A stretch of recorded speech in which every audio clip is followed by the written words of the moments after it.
now at the very vitals of the country, because, after all, the institutions are performing pretty well in the country. The courts are performing pretty well. Parts of the Congress have seemed to come alive, performing pretty well. So our system of checks and balances, by the way, including the press, was a very large part of that, have finally taken some traction. Several months ago, I, among others, was saying, listen, are our institutions going to hold? Will the system of checks and balances hold? So I think that's on the encouraging side. In terms of President Trump, look, I use this phrase in regards to the British election. It's a volatile and fluid situation, to say the least. We have now a real showdown, if you will, kind of a showdown and credibility gap between the president and who was, in fact, the top policeman in the country, the top cop in the country. Now, that's joined. Now, and President Trump did a particular thing today. He went into White House survivor mode. But to have a president in a survivor mode is extremely hurtful because of how people overseas, particularly the leaders of foreign countries, read that. Now, your question was, are we in a situation in real peril? I would say the Trump presidency is in peril, and because it's in peril, we are in some danger ourselves, because there's a lot needs to be done in the country. But, you know, there's so much talk about Trump and Comey and who's telling the truth and who isn't telling the truth. I think it's really important for Americans to understand the big question and how this all started and how it really, the direction should go, is what did the Russians do? Yeah. Because here you have a situation, the Russians pulled off what I call a psychological Pearl Harbor, a surprise attack that was devastating to the confidence of our whole system of elections and therefore our whole system of government. It's one of the great psychological warfare victories in the history of such. And it's interesting because you can look in history, in recent history, and see them do very similar things to small countries and other countries in their geographic and ideological orbit, you know, former Soviet states and small countries on their borders. So we could see it doing to them. It was a shock and a surprise to us because we thought, hey, we think of ourselves as a country that's protected by our oceans, but also we think of ourselves as, you know, the great power in the world, as the sole surviving superpower in the world, somebody who would never be susceptible to the kind of tactics that would work against these smaller countries that Russia's been influencing this for all these years. And I believe that if they tried it, it wouldn't work against us. Yeah. In our hubris, if you want to use that word, we were too confident. We were overconfident. Listen, if the Russians ever tried that here, it never would work in America. Well, it worked, as I say, to devastating, if not catastrophic, effect. And I call it a psychological Pearl Harbor. But again, I want to keep the focus on, we need to get to the truth of what happens to the Russians. This is how all this business with the FBI director, the investigations, and President Trump turned out. Now, President Trump today, he was desperate to change the narrative. Comey yesterday, for one of the few days in the Trump presidency, another person controlled the narrative. And he was masterful in weaving his own narrative, as he would in presentation to a jury. And President Trump, in effect, said to himself, I've got to get out there tomorrow, no matter what it takes, and I've got to re-seize the narrative, which he did today. Most people tonight are not talking about Comey, except to some of the side. The focus on what President Trump did and didn't do. Right, the new bombs that he's thrown out. Well, the biggest thing he said was, I'm prepared to testify under oath. Mark well, he didn't say when he was going to testify under oath. Right. But, you know, that's a headline. And this business of being so coy about the tapes, listen, this is not normal. Let's see it for what it is. If he has tapes, we need to have those tapes. We need to have the tapes played. This business of saying, well, I'm going to dole out a little news today, and I'll dole out in a short period of time, a small period of time, a short period of time, you'll find out the answer. He could give the answer now, it just won't. Absolutely will. And the question is, why won't he give the answer now? Yeah. Dan Rather is the president of News and Guts Media. Not a big deal. That was a random still picture of Nigel Farage squeezing Donald Trump. Do we have the big deal? I'll give you $1.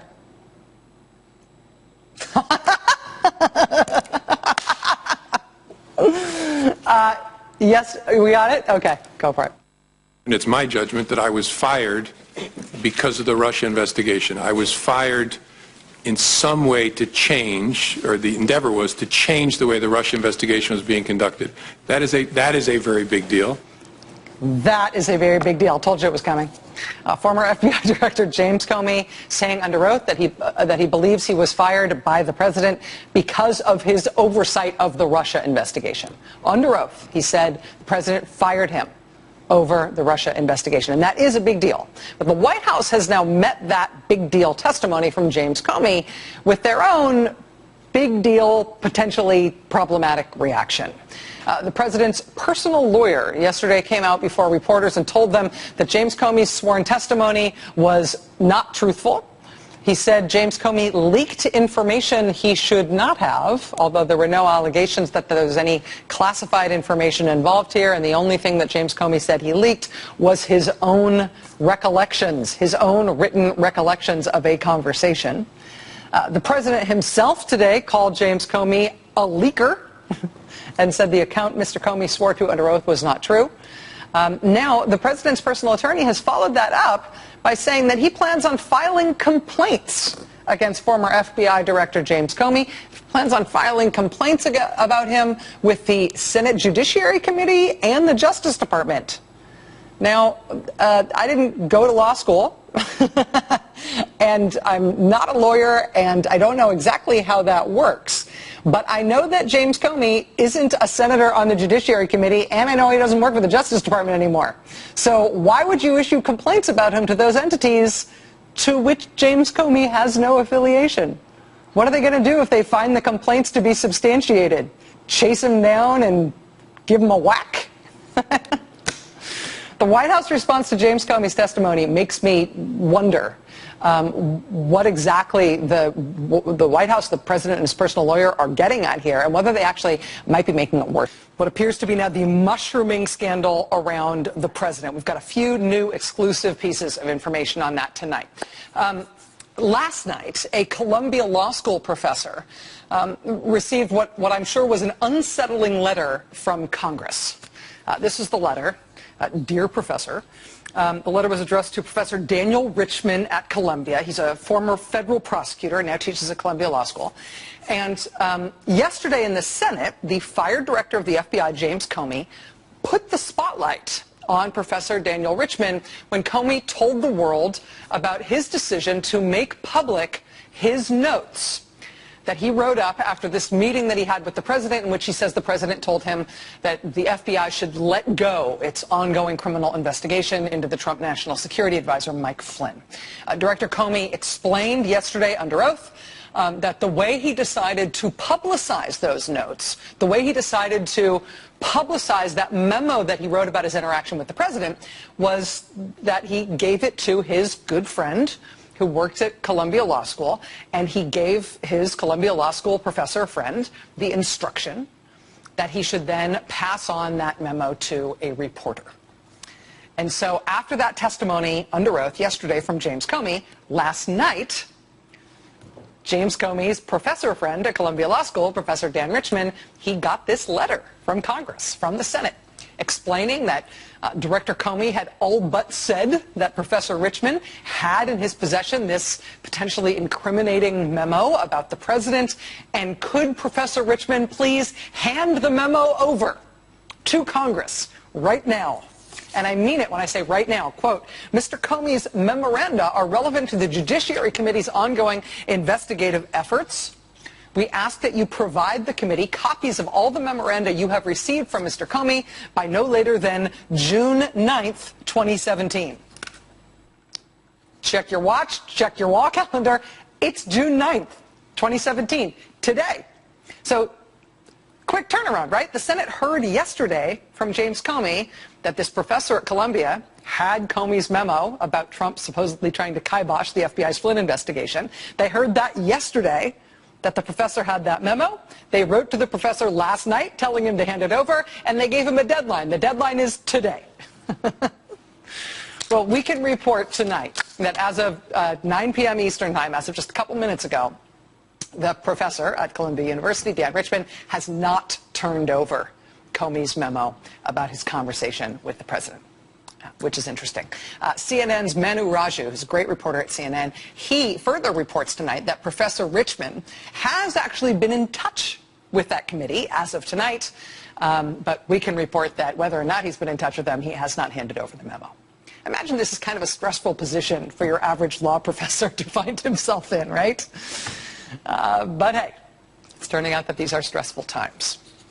Now, there's obviously a lot going on in the news writ large right now. Kind of first and foremost, there's the UK election, which is fascinating and a total shocker and has implications that are huge for the UK and for Europe. Also has some interesting implications for us. There's the president's offer today that he would love to testify under oath. He'd love to be deposed by the special counsel investigating the Trump-Russia matter. Seems unlikely that he really wants to do that, but he said today he'd love to. There's also the matter of this ticking time bomb that is now potentially set to go off in the U.S. Senate when it comes to health care. The Senate may be moving toward a vote that would kick over 20 million Americans off of health insurance. So there is a lot going on. We're going to get to all of those things over the course of this hour. As I said, we've got Dan Rather here tonight. We've also got some expert legal advice coming up on the show tonight, advice that may surprise you. But there are, as I said, a few new things that we have been able to report out tonight that I want to let you know right off the bat. And the first is this news about this law professor who is thought to have a copy of James Comey's memo describing the president supposedly trying to shut down an ongoing FBI investigation. That law professor not turning over that memo to the Senate, despite the Senate telling him he had until today to hand it over. That obviously relates to the possibility of obstruction of justice, which is now this central question in terms of the fate of this presidency. Did the president try to stop ongoing FBI investigations? Now, the special counsel Robert Mueller, he was appointed to look into the Russia issue, right? He was appointed to look into the specific question of whether the Trump campaign or any Trump associates helped or cooperated with the Russians in this Russian attack on our election last year. The order appointing Bob Mueller to be special counsel also said beyond that investigation, he could also investigate and prosecute any other matters that, quote, arise from that Russia investigation. Well, it now seems clear that one of the matters that has arisen from the Russia investigation is this possibility that there's been an attempt to obstruct justice in this matter, potentially by the President of the United States himself. And although the Mueller investigation, the spokesperson for Bob Mueller is not confirming that overtly, is not confirming that Bob Mueller is now investigating whether the President obstructed justice, they're not saying so one way or the other, we're still pretty darn sure that that's part of what he's working on. And we're pretty darn sure of it tonight for two reasons. First reason is because James Comey said so under oath yesterday, twice. Do you sense that the president was trying to obstruct justice or just seek for a way for Mike Flynn to save face, given he had already been fired? Well, General Flynn at that point in time was in legal jeopardy. There was an open FBI criminal investigation of his statements in connection with the Russian contacts and the contacts themselves. And so that was my assessment at the time. I don't think it's for me to say whether the conversation I had with the president was an effort to obstruct. I took it as a very disturbing thing, very concerning, but that's a conclusion I'm sure the special counsel will work towards to try and understand what the intention was there and whether that's an offense. Do you believe this will rise to the obstruction of justice? I don't know. That's Bob Mueller's job to sort that out. That's Bob Mueller's job to sort that out. The special counsel will work to try to understand whether the obstruction intent was there, whether that's an offense. So that's the first obvious reason we believe that the special counsel, Bob Mueller, is now investigating whether anyone, potentially including the president, might have tried to obstruct justice in the Russia investigation. First reason we think that is just bluntly because James Comey said so yesterday under oath twice. The other reason that we believe that the special counsel, Bob Mueller, is investigating whether there was an obstruction of justice is because of this. So you didn't consider your memo or your sense of that conversation to be a government document. You consider it to be somehow your own personal document that you could share with the media as you wanted to? Correct. Through a friend? I understood this to be my recollection recorded of my conversation with the president. As a private citizen, I felt free to share that. I thought it very important to get it out. So were all of your memos that you recorded on classified or other documents, memos that might be yours as a private citizen? I'm sorry, I'm not following the question. Well, I think you said you'd use classified. Oh, yeah, not the classified documents. Unclassified. I don't have any of them anymore, but I gave them to the special counsel. I don't have any of them anymore. I gave them to the special counsel. So that means any notes, any memoranda that James Comey wrote about his interactions with President Trump, he has handed them over to the special counsel, Robert Mueller. And that's a simple thing, but it has a couple of really important implications. The first of which is, that may be what's complicating the issue of this poor law professor and this difficult night he's having tonight. The fact that Bob Mueller has these documents and may be using them in his investigation, that may be the complicating factor as to whether or not Jim Comey's friend, this law professor, can just simply hand over his copy of this memo to the Senate now that the Senate is demanding it. So that may be what's making this a hard night for that law professor.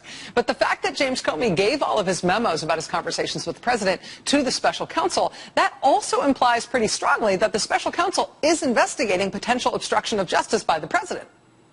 Because we know from James Comey's own testimony that he never talked to the president about Russia.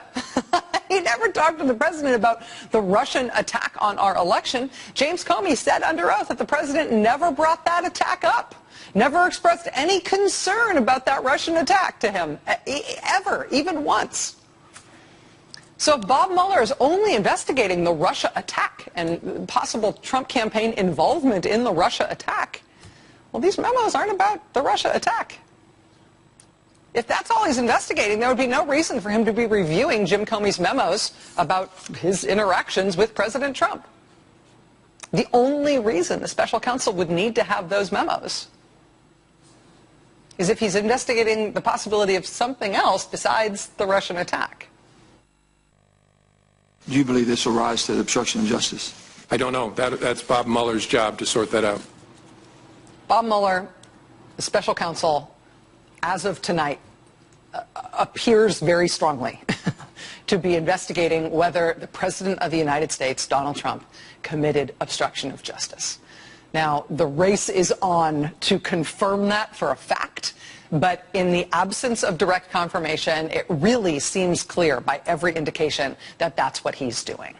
So we've got James Comey saying under oath that President Trump was not the subject personally of a counterintelligence investigation by the FBI into the Russian attack on our election and possible collusion. President not personally the subject of that, but it appears that he very much may be the subject of the special counsel's investigation into the potential obstruction of justice.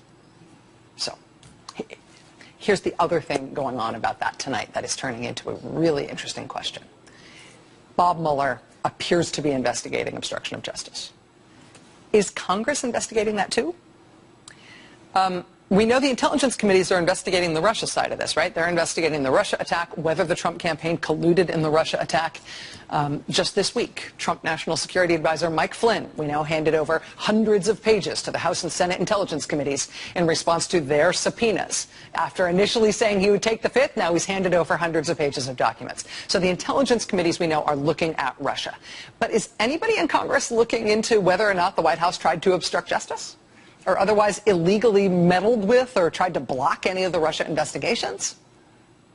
Is that Bob Mueller alone, or is Congress working on that too? Well, as of tonight, we have a lot more information about that. As of tonight, it looks like the answer to that is possibly.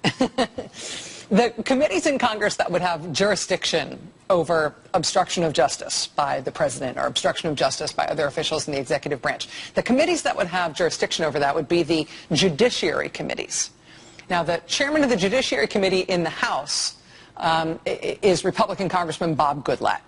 He appears to have no interest whatsoever in investigating this matter. He has certainly taken no steps to exercise his committee's oversight role on this at all.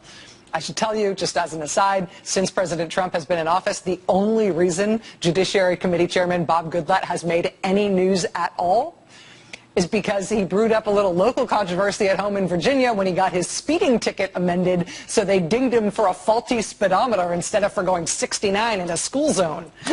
Like, that's it. That's the only way he's made news.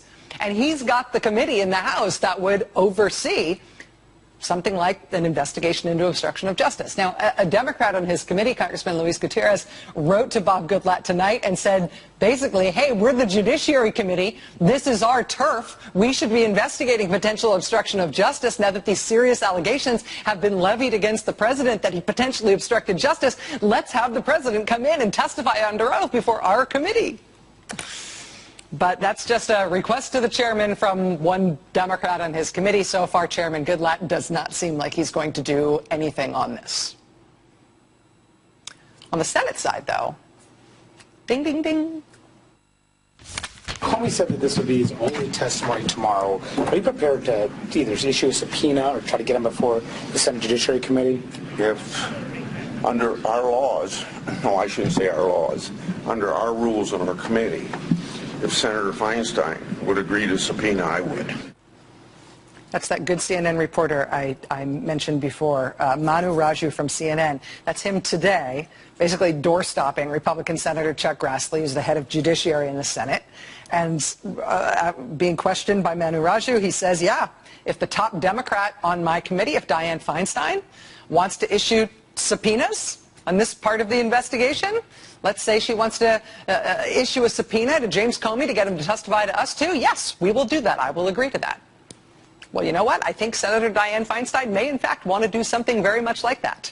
And the reason I think that is because tonight she has just issued this.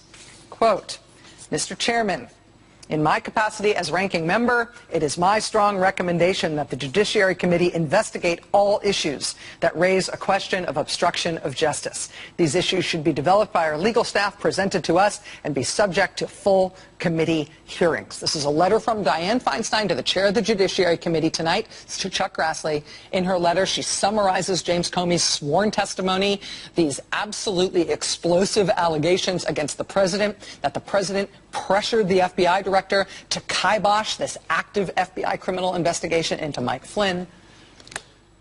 And of course, James Comey says the president pressured him on that. The president says, no, I didn't. The question is whether or not James Comey has anything to back up his story. We know he says he has a memo that he wrote right after he came out of that meeting. Of course, everybody and their mother is now trying to get a hold of that memo that Comey says he wrote right after that communication with the president, memorializing that discussion. But beyond that memo, which, you know, they're trying to pry out of this poor professor, and they're trying to pry out of Comey, and they're trying to pry away from Mueller, and they're trying to pry out of the FBI. Beyond that memo, tonight, Senator Dianne Feinstein takes it one step further, because James Comey says there's another way that his side of the story can be corroborated. Number one, he's swearing under oath. Number two, he says he's got a memo that he wrote that night explaining what happened. And number three, he says he told other people right then when it happened who can back him up. And we saw this coming last night, but now here it is. Quote, Director Comey testified that he spoke to a number of individuals about his conversation with the president shortly after it happened. According to his oral testimony, this included the following individuals. 1, Deputy Director of the FBI, Andrew McCabe. 2, Chief of Staff to the FBI Director, Jim Ribicki. 3, General Counsel of the FBI, James Baker. 4, Associate Deputy Director of the FBI, which is the number 3 person in the agency, David Bowditch. And number 5, Chief of the National Security Branch of the FBI, Carl Gaddis. Dianne Feinstein lists them all by name and tells Chuck Grassley, head of the Judiciary Committee, that the Judiciary Committee should hear from those witnesses, basically to see if they corroborate James Comey's testimony. So, regardless of the Russia attack and this huge, like, existential question of whether the Russians had American Confederates helping them in that attack. Separate issue, regardless of that.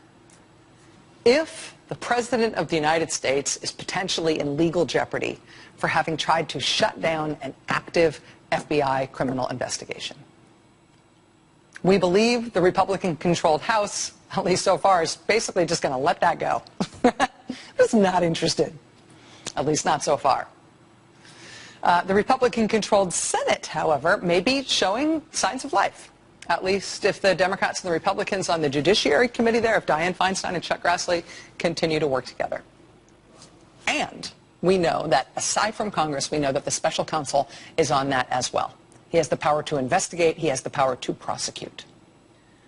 And on that, I think there's three things to take away on that tonight, which we have just learned, okay? On the matter of what appears to be now an ongoing investigation by the Special Counsel into the President of the United States and whether he obstructed justice.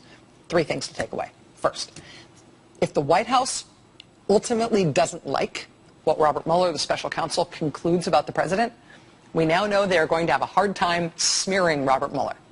The way they're, for example, right now, smearing James Comey. They will have a hard time smearing Bob Mueller the same way, not just because of Bob Mueller's hard-earned reputation as a public servant. They will have a hard time smearing Bob Mueller if they ever try to in the future, because NPR reports tonight that the Trump White House actually went through the motions of maybe hiring Bob Mueller themselves. They considered hiring Bob Mueller when they were looking for a replacement FBI director after the president fired James Comey. So in the end, they may end up trying to smear Bob Mueller somewhere down the road. But you know what? It's a matter of record that they liked him well enough to interview him and consider him themselves for running the FBI. Second new thing to know about Bob Mueller and the possibility that he's now investigating the president for potential obstruction of justice. Second thing to know about that tonight that we can report, it concerns grand juries. So far, we've known of at least one grand jury that is already involved in this case and that is issuing subpoenas. The first one we learned about is in Virginia. That's the grand jury that has been issuing subpoenas related to Trump National Security Advisor Mike Flynn and his ties to foreign countries. So that investigation into Flynn operated through the U.S. Attorney's Office in the Eastern District of Virginia. They have convened a grand jury. They have been issuing subpoenas and following an investigatory trail there. That investigation has already reportedly been folded into what Robert Mueller is doing at the FBI.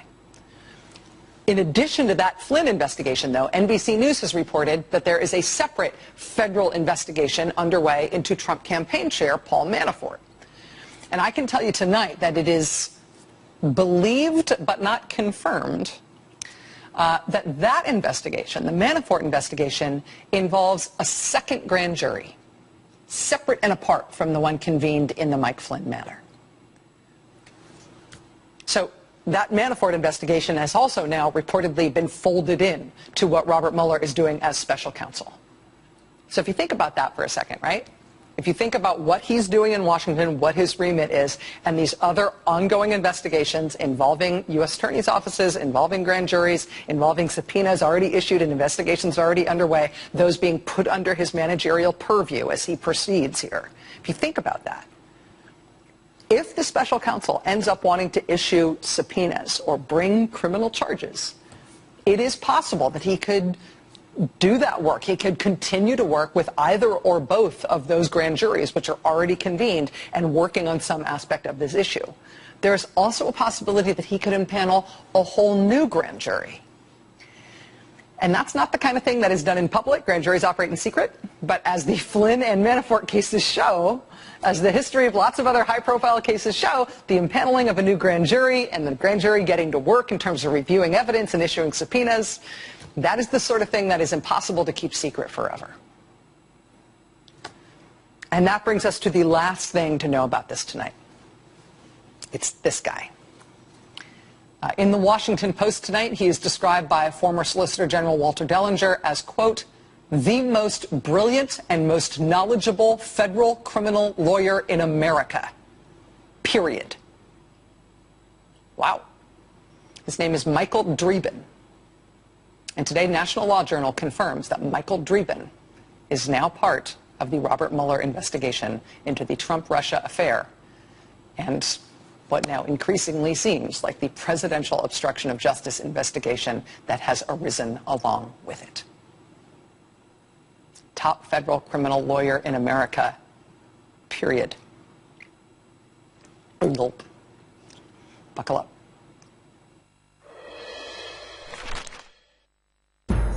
You're watching MSNBC. Your version of 100%.